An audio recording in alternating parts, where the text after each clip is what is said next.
2 international students, including ABC, BBC, and CBC.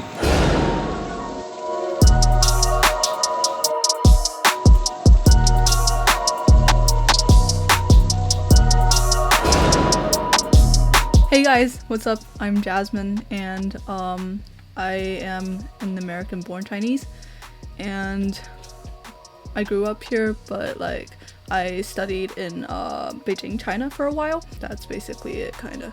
Hi guys, my name is Jenny and I'm from the UK. So I moved to the UK when I was a kid, so I grew up in Manchester, but I've come down to London for uni. Hey guys, I'm Ashley. I moved here with my family when I was 7, and right now I'm living in Halifax, Canada. Hey guys, what's up? I'm Darian. I'm also American-born Chinese from New York. Hi guys, I'm Grace. I moved with my parents to Canada when I was 9, and now I'm studying in California in the US. Hey, what's up, y'all? I'm Jin. I was born and raised in Scarborough, which is like a part of Toronto, Ontario. Thanks for having me. Hi, I'm Annabelle. I was born in the US, but I grew up in Shanghai and Singapore. I moved to Shanghai when I was 6, and I moved to Singapore when I was 13. And I'm a rising college junior studying in Boston. Hey guys, my name is Charlie. My family and I immigrated to Australia when I was a kid, and now I'm studying at the University of Sydney. We're gonna vote one person out in each round. If any one of the international students survives after 4 rounds, they'll win this game. The 2 international students know each other, and they're gonna cover for each other and help each other out, right?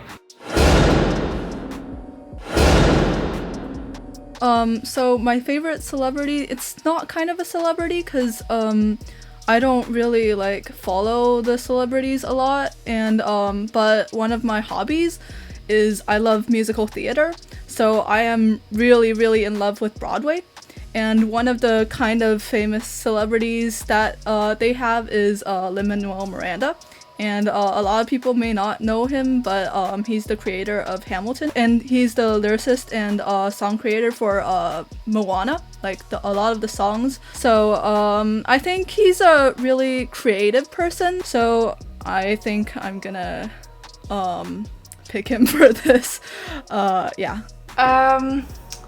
Like what Jasmine said, I don't really have a favourite one, but one does pop into my head when you think like celebrity, and I would say like Nicole Kidman, because I've seen a lot of her films and her TV series, but she came down to London for one of the British film festivals like a couple years ago, and I met her in person, and she was just really graceful and really pretty, so like yeah, she's like really memorable for me. That's why I've kind of picked her.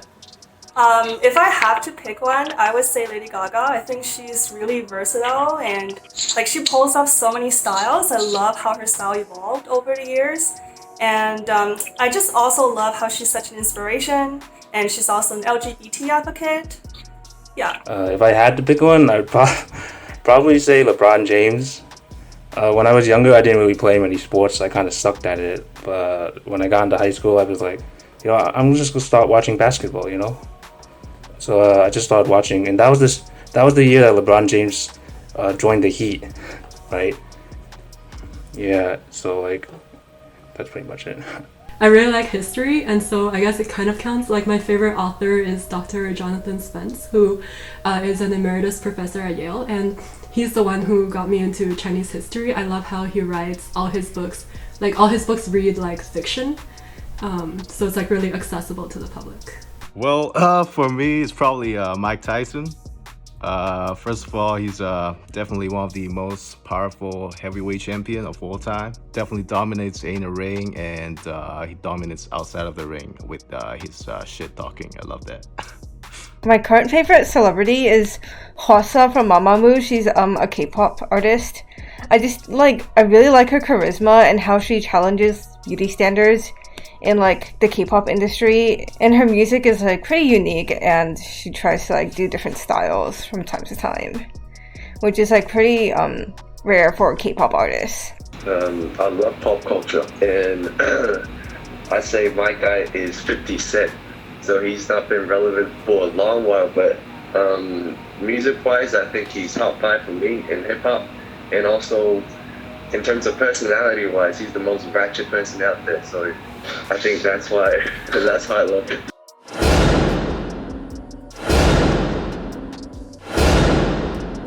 We just finished round 1. I don't know what you guys think, but it's time to vote. 3, 2, 1, go. Guys, just give me a second. I'm gonna write it down. Can you guys show me? Wait, actually, yeah. Can you guys show me the number again, please? Jin, unfortunately, you are eliminated. First blood. All right, Jin. I'll talk to you in a bit. All right. At first I was, well, to me at first he sounded like he was from Canada, but then I feel like a couple words that he pronounced sort of led me to believe that he was international. I don't know, he sounded like he had a bit of a Chinese accent, but like I'm not too sure. It's just like intuition. I actually couldn't tell at all.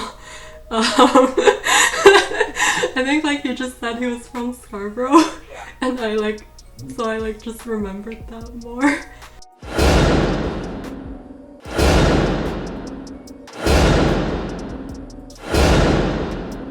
So my story was that after I came back and then people around me asked like, oh yeah, you've studied in a foreign country and then like, and also like you're Chinese and also you're from China, like at that point, like you must be really good at math. And then I'm like, actually like I'm pretty good at math because right now I am studying as a math major. But it's just kind of rude to like just assume be like, oh yeah, you're from China and then you must be good at math. But like if I tell them, oh yeah, probably don't assume this on every single person that's Chinese, like it might be better to like help the stereotype like push it back or something like that, and then stop it from spreading, just kind of like that. So yeah. It's something like a culture shock between China and England. So like I would visit China every once in a while, and I remember one of the first time that I've gone back to China, I went to the market to buy some umbrellas, and like abroad everything's like labeled with a price, and then if something is like, if an umbrella is like £10, it's £10, but then in China in the market there was like a bunch of people selling umbrellas, and then I knew you had to bargain in order to cut the price. So like I went up to the lady and then she told me like, let's say 100 yuan for like 2 umbrellas, and then I knew I had to bargain, so I was like, okay, 90块钱2个 umbrella, and then eventually she sold it to me, and then I was like, oh my god, I went home telling my mom like I managed to cut the price, and I was like, wow, I got 2 umbrellas for 90块钱, and then everyone thought I was so stupid because like nobody buys 2 umbrellas for that much money. Well, I grew up in Halifax. It's the largest city on the east coast of Canada, but it's still like a really small city, like just like across the country. And I grew up being like one of the only Asian person in my class, one of the only Asian person in the community. It just, I had a really hard time fitting in. For a very long time, I wanted to be white. I wanted to like be born here. I wanted to just be like everyone else. But that song really inspired me, and I think that was the turning point of my like identity issue. And I felt, well, I should just accept myself for who I am. I shouldn't really care about other people's opinion about me, about how different I was, how different I still am right now. So yeah, I think that would be my like one of the stories growing up as like a Chinese person here. So like I said, I'm from New York, and when I was younger, I never really went to China, like not even once. So I've always been living in New York my entire life. So there's been people that ask me, do you know, I don't know, do you know Jackie Chan? Do you know this? Do you know that? But I've been completely ignorant to like Chinese culture my whole life. It wasn't until I went to college that I started meeting, here's my college. I go to Stony Brook. Well, I went to Stony Brook, and there's a lot of international students there. So then I had the opportunity to like use the language, meet people. Pretty much it. I went to Canada when I was in grade 4, And contrary to Jasmine's experience, I was like a top student in China, but when I went, I was like a bottom of the class for every single class, including math, because there were word problems that I couldn't understand. And I really hated that feeling. And similar to Ashley, I kind of just had this stage where for 5 months I just rejected my culture. I wanted to be white, I wanted to fit in. I didn't speak a word of Chinese, not even to my mom. But I think the price I paid was I lost all my elementary school friends in China, and I think that's something that I regret up until today. Okay, so when I just went to the US for college and orientation, this girl literally asked me, because I lived in Singapore before I went to the US, right? So this girl asked me, do you speak Singaporean?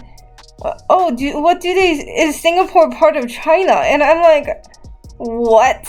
Yep, so for me, last year I was doing my exchange in Paris. There's a lot of violence in France.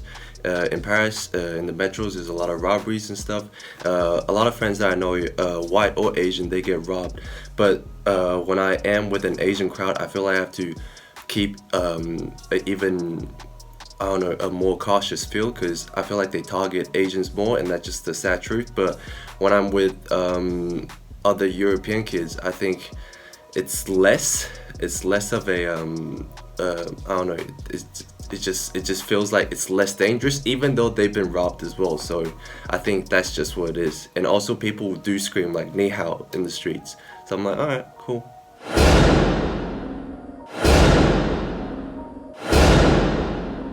All right, I'm gonna count from 3, 2, 1, and you guys gonna vote, all right?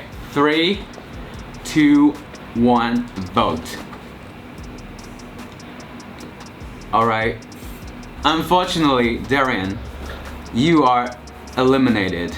And you can still observe. Please observe, because we still want to hear your feelings later, all right? 2 people are eliminated. But we're still gonna continue this game, which means oh my god, there is at least 1 international student left.